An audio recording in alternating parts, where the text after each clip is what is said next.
Okay, we are on part 5 of the book, and now we learn Zach's backstory. And that was kind of sad. So, let's keep going. Zach was lying on a mat under the acacia tree, and though the air was hot and humid, he was covered, his chin up in a brown wool blanket. He attempted to smile when he saw me, but the smile was soon overtaken by grimace. I'm cold, I'm so cold. His face, gaunt and dejected, turned toward the faraway still figures in the distance. I could see a few worshippers in their long white robes standing in groups, foremost on the far one of the huts. I was shocked by his appearance. Maybe you ought to think of returning to port. Harker, you don't look very good. I don't know what you came back to, but I'm glad to see you. His voice was so fine. Oh, I already read this part. On chapter 11. There we go. Zach had fallen asleep while I was talking, his whiskey bottle, not 3/4 empty, clutched tightly in his hand. I went on and walked up the hillock, and suddenly I was facing the water over the top of the scanty trees. The wind from the sea blew into my face, fresh, moist. I was instantly filled with an uncountable exhilaration. I felt free. With my back against the tree, I faced the water.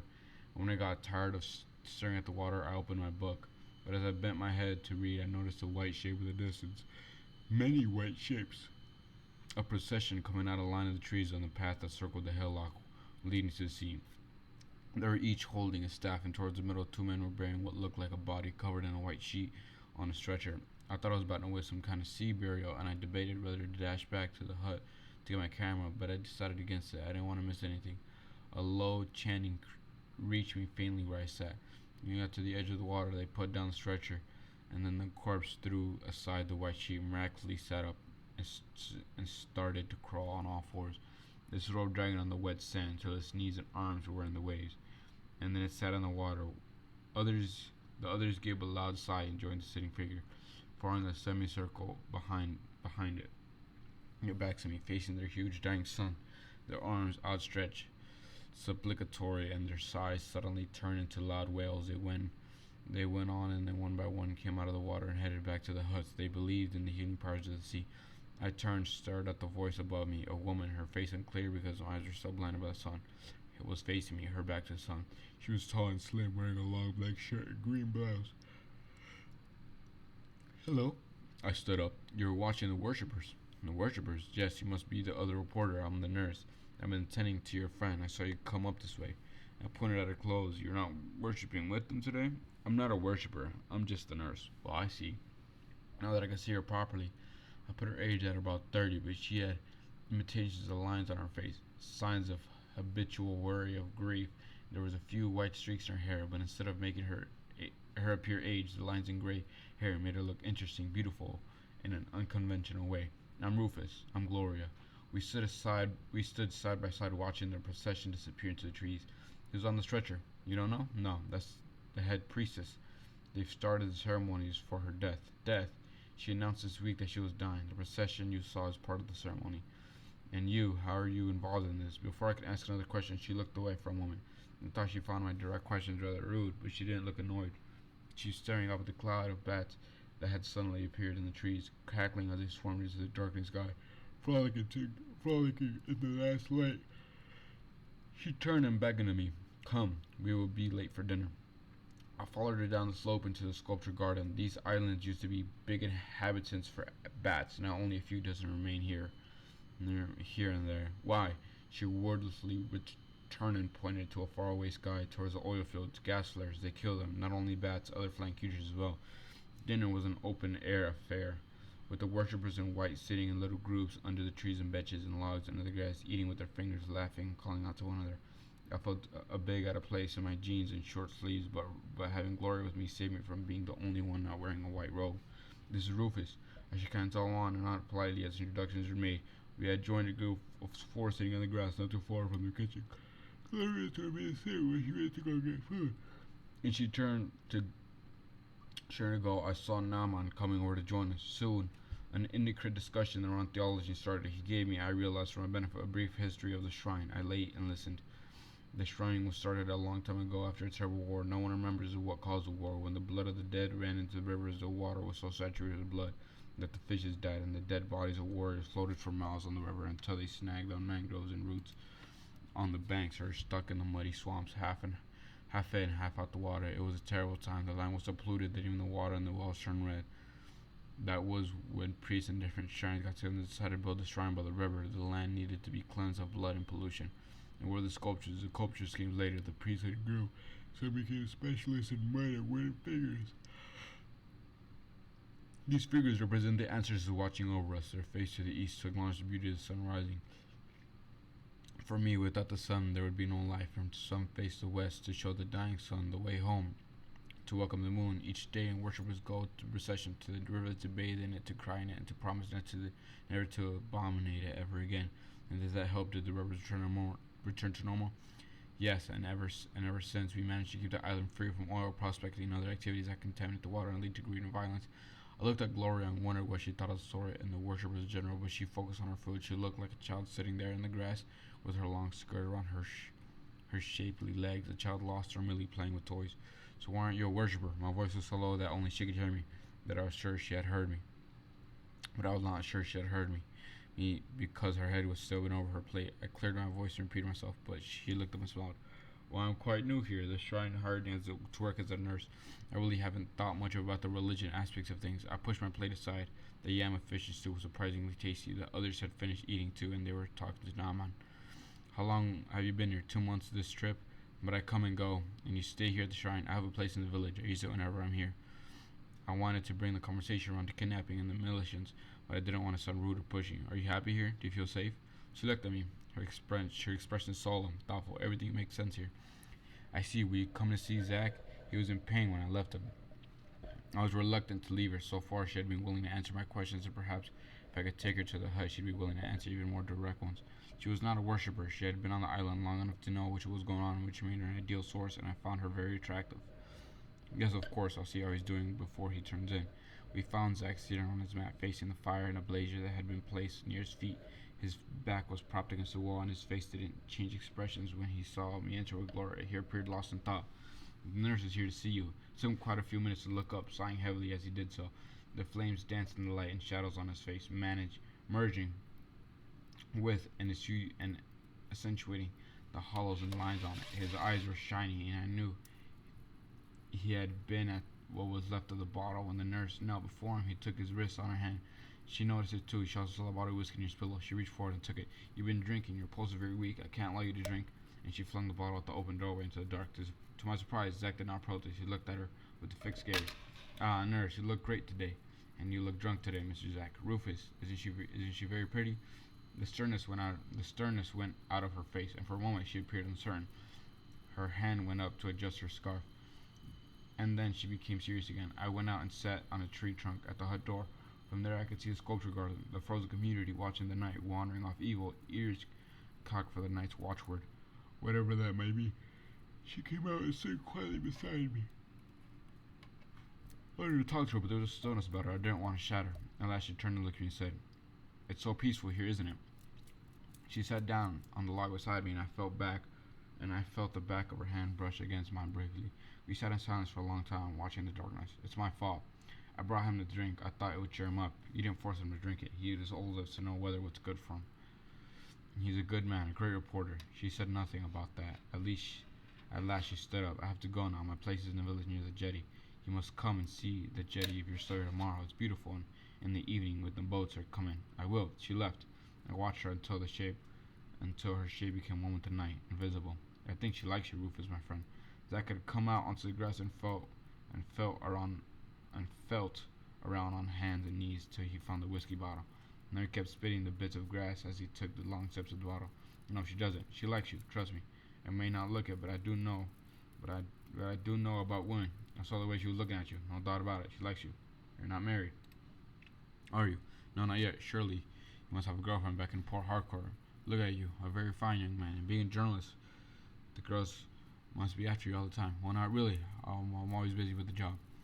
There was Mary, whom I'd met at journalist school, but I didn't quite tell him about that. Mary, who wanted so badly to get married.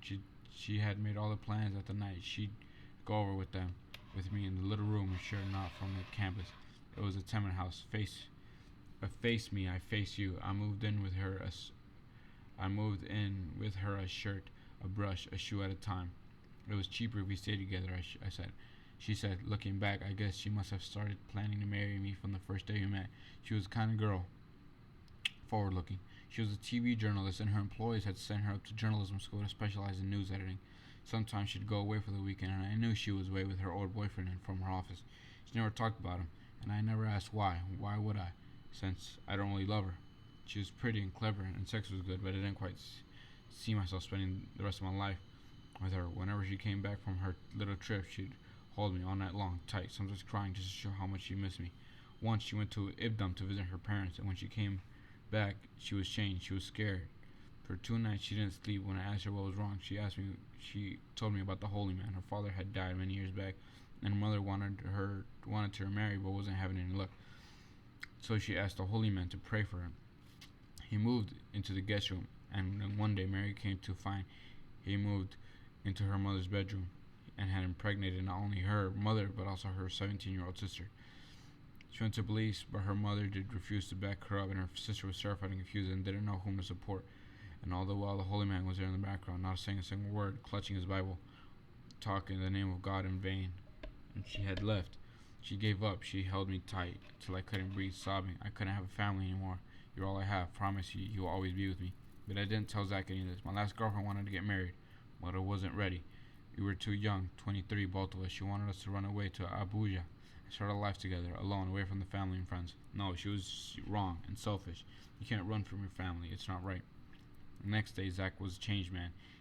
He woke me up early, telling me to see the procession, go for his morning dip. It's time to find out a few truths. Time to move on. You mean go back to Port Harcourt? You know I'm not going back. What do you mean? Just what I said. All the time I was in the windowless, airless office, and my good friend Beaky out there behind his editor desk gloating over the fact that he was now actually my employer. The great Zach cut down a size. He always envied me. You see, all the time my greatest fear was that I'd die there, unable to get out, and follow a true story for one time. I knew all I had to do was stand up and walk out, but I was scared. I felt so many times before in my profession and so many other things. Well, you're talking in riddles, Zach. Yeah, I have plans. I can get backers. Come with me to Lagos, and we'll start a real paper. After being in the office, we'll think about whether to take the ferry back or to come with me to the forest in search of the woman. Perhaps you're thinking, he's still drunk. Tomorrow, you have forgotten all about this, but you don't have to answer immediately. We'll talk about it some more. But I could tell you have the makings of a real reporter. You ask the right questions, you actually return to the island. You're not afraid to take chances. I listened in one silence, though I wanted to say to him, I'm flattered about what you think. I'm a great reporter potentially, but right now my sister, with her scarred face and even more scarred physique, is in my room shedding tears. I need to be there to make sure she doesn't do anything crazy. And another minor point, if I don't get back to my office very soon, I'll lose my job. But I only nodded. Think about it. In his lecture that day in Lagos, Zach said the best stories are the ones to write with tears in our eyes, the ones whose strings we feel personally. After visiting my sister at the hospital, unable to sleep, haunted by the image of burned flesh and the smell of petrol that clung to hospital walls and corridors, I picked up my pen and paper, and words had come effortlessly. I wrote about our childhood, about our days catching crabs to pay for our way through secondary school, about Bowman's dreams to become a doctor. I had posted the story on our internet, and it had been quoted and reproduced over and over on websites, and of course I'd use it when applying for a job. It was my best writing sample. To be a great reporter required a lot of suffering, a lot of backstory, and I was about to find that out myself. One more thing, I do remember now that day at Bar Beach's day with you, and your lectures at the restaurant. Well, good. I also remember your call, but I didn't get you your job. What do you mean? After your call, I didn't mean to call your chairman to persuade him to give you a chance, but I was too busy that day, and so I got the job all by myself. I guess you did. I didn't know whether to thank you or curse you. I'm being honest with you. Now come, let's go see the priest. At this, we're still in the backstory of everything, which is kind of interesting. But damn, he has a love interest, bro. I'm not gonna lie. I don't know this guy's name. Like the main character, I do not know his name. If you ask me what his name is, I cannot give it to you at all. I'm guessing you said it at some point, but I just forgot. He doesn't say. They don't say it enough for me to remember. I guess I'll try to look for it, but I don't know. We found him in this hut behind the worship room, changing into a fresh robe. When he opened the door to our knock, he didn't look surprised to see us. Ah, Mr. Zack, I see you look better. You must be anxious to return home. We are happy to have you here as long as you like, both of you, of course, but the nurse thinks that you ought to see a doctor soon. But where's the British woman and the professor? Zack stopped and entered through the low door. Then he straightened up pugnaciously before the priest. The professor? Come on, it's no secret that these islands and villagers are under his protection. We're not the army, we're reporters. We want to know what he's done with the woman. We want to ask him why he has turned from being a freedom fighter to a kidnapper of women and children. We want to know if the white woman is alive. The priest sat down on a tall stool and tied drooped to his shoulder. I think it would be best if you just went home. Not until we see the woman.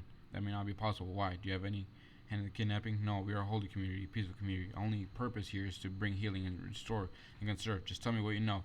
Nama took a deep breath and stood up. Come with me. His words and his movements were decisive. We followed him, his fresh robe dragging in the wet, muddy grass. We passed the worshippers, some coming out of their huts, standing on the trees, looking at us curiously. Gloria was in her group with three women, talking and laughing, but she stopped talking and glared at us. Zack bowed slightly at her direction and nodded. I slowed down, half turning to her face, but Zack made an impatient gesture with his head and quickened my pace. We walked on. The priest took us past the sculptures away from the water into the woods. Here the heat was trapped between the trees, and the dead leaves on the ground were putrid. Soon we appeared at a clearing surrounded by chicken wire. It was a cemetery with headstones looking as lonely and forlorn as only headstones can. He pushed open the flimsy wooden gate and waved us in, like a man inviting us to his living room. He stopped before a fresh, unmarked mound. The kidnappers brought her here 4 days ago, and yes, one of them was a professor. We try as much as possible to keep out of their way, and they leave us alone. We don't talk to them or to the army, but they brought the white woman here. I objected, but he said they only came here because she was seriously ill, and they knew we had a nurse. They said they'd be on their way in a few days. Well, after 2 days, some of them were set out on the boat. They had two boats, and they set out on one. About 7 of them, including the professor. The woman was tended to by our nurse, who diagnosed a fever and diarrhea. We waited for the rest to leave, and when I didn't, I went to the hut and asked what was going on. They said they were still waiting for the professor to return. They looked uneasy. Well, as we were talking, the professor came in and with only 2 men. The rest, he said, had been killed in a fight with the soldiers. He was wounded, but he wouldn't sit. He said they had to leave at once. I left them then.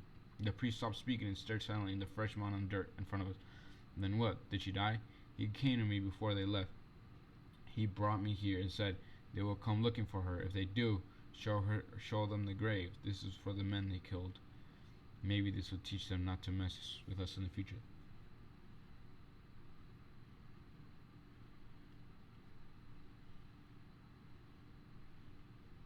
I don't believe him, but he wouldn't lie to us, surely. That's what I found confusing. Why would he lie about a thing like this? I shared Zack's feelings. Something didn't feel right. Not in my wildest dreams did I ever think our quest would end so suddenly with an unmarked grave in the shrine. Zack said nothing more all day. He lay on his mat, facing the concho thatched roof, a second bottle in his hand. To my questions, he only gave monosyllabical grunts. I slept and woke up around 5 p.m. I packed up my camera. Where are you going? Taking a walk. I think you should go meet that nurse, Gloria. Ask her what she knows about the English woman. But if she doesn't want to talk, didn't I tell you she likes you? Hold her hand, kiss her. Just get her to talk. It's very important. Don't you like her? She's a very pretty woman, Zack. I took pictures of the cemetery, making sure I had a close-up of the fresh mound of the earth. And then I turned my lenses to the sculptures. Afterward, I walked on aimlessly, hoping to catch a glimpse of Gloria, but I did not see her anywhere. I went and sat on the hill to stare on the water and the faraway gas flares that emerged suddenly from pillar-like pipes, holding up the roof in Odysseus' black smokes. I thought of so many things, the priest's words, the white woman dead and buried, all this while of Zack's offer. When I got tired of thinking, I descended to join the worshippers for dinner. I found Gloria in the spot where we'd eaten yesterday. I was just coming from your hut. She looked beautiful, her smile cheerful. Did you meet Zack? Yes, he was quite chatty today. I think he's covering well. We'll just keep him away from the bottle. I wondered what she and Zack had talked about. I wondered what her story was, why she wasn't married, or if she had been married before. Have you eaten?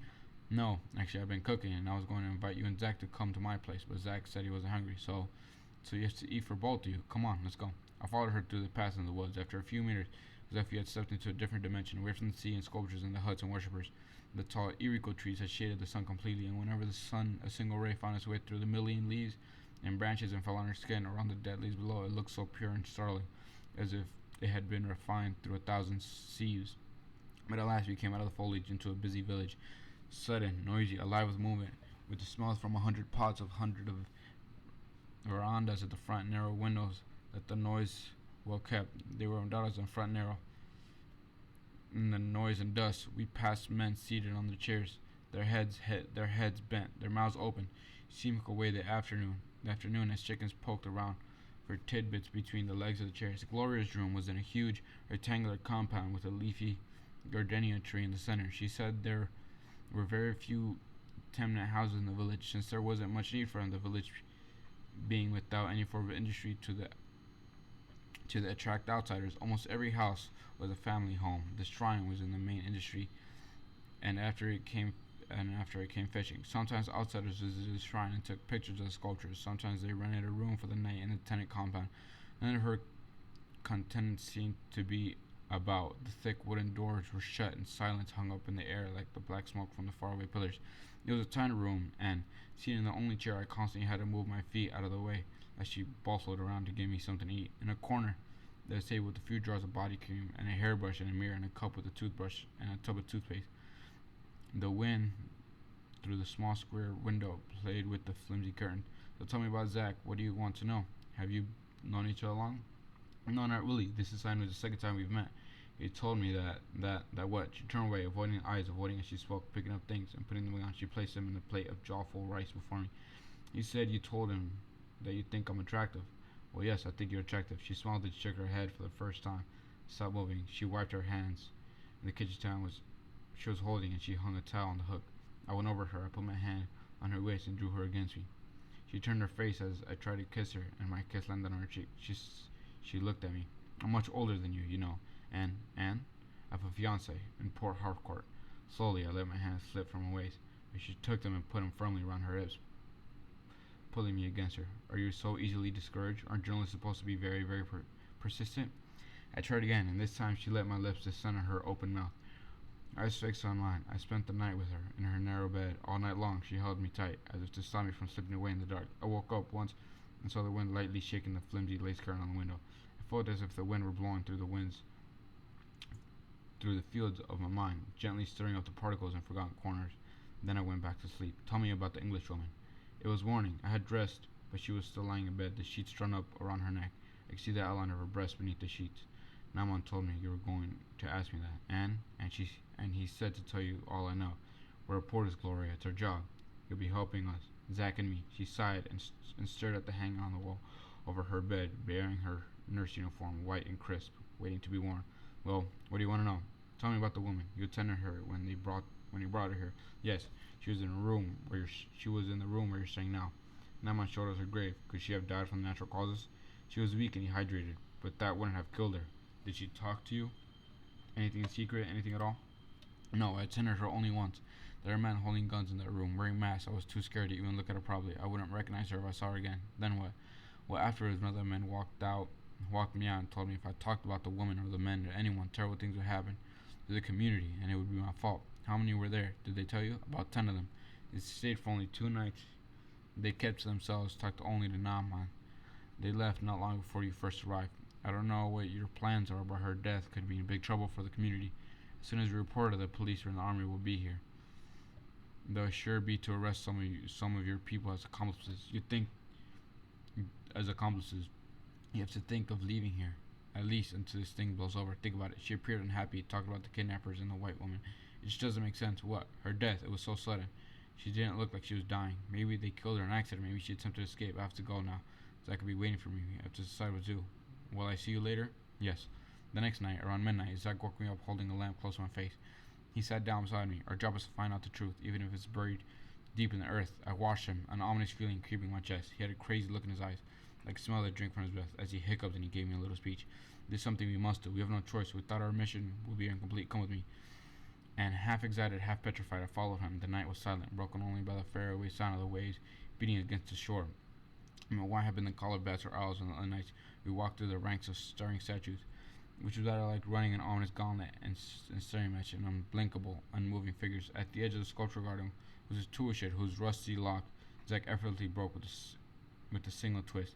He handed me the pick and shovel, and we set out to the cemetery. It was cold, whether from the chill air or from our nerves, I wasn't sure. Zack's porty frame strode before me, purposely holding up the lamp as if it was sheer cutting, as if it were a sheer cutting through the dense foliage of night.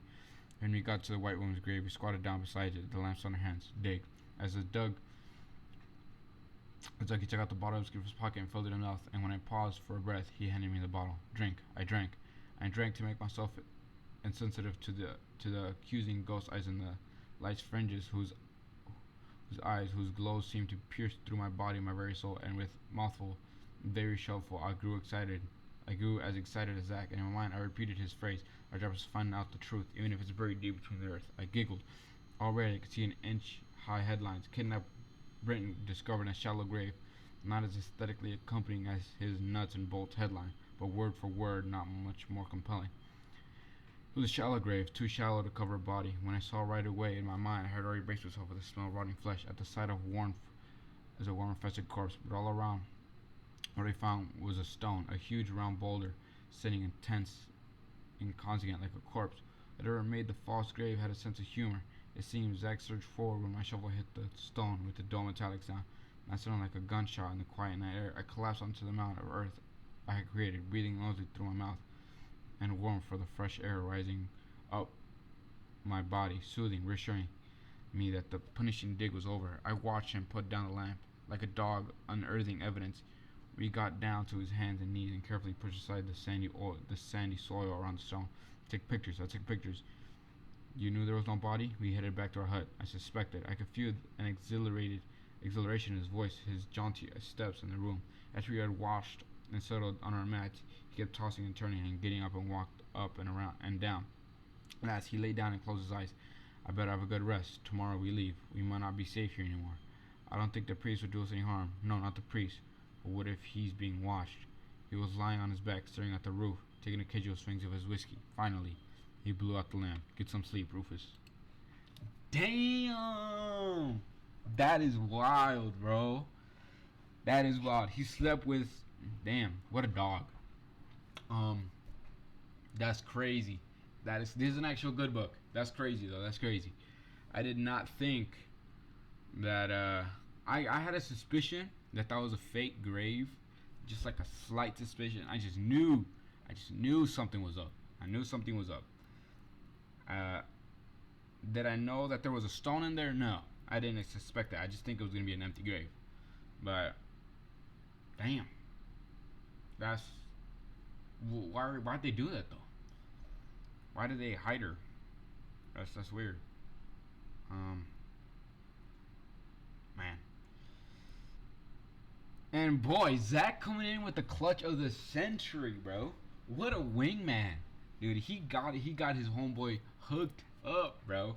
And apparently he finds her pretty attractive. So it wasn't even like, hey, you gotta go pound that torta for like news. You know what I mean? It's like, no. He fucked with her. He fucked with her heavy. And hey, that's all good and well. You know what I mean? Damn. That was good. That's good. We're at part 2. Yeah. I guess we'll get back to this. I'm gonna go eat, and then we'll be back.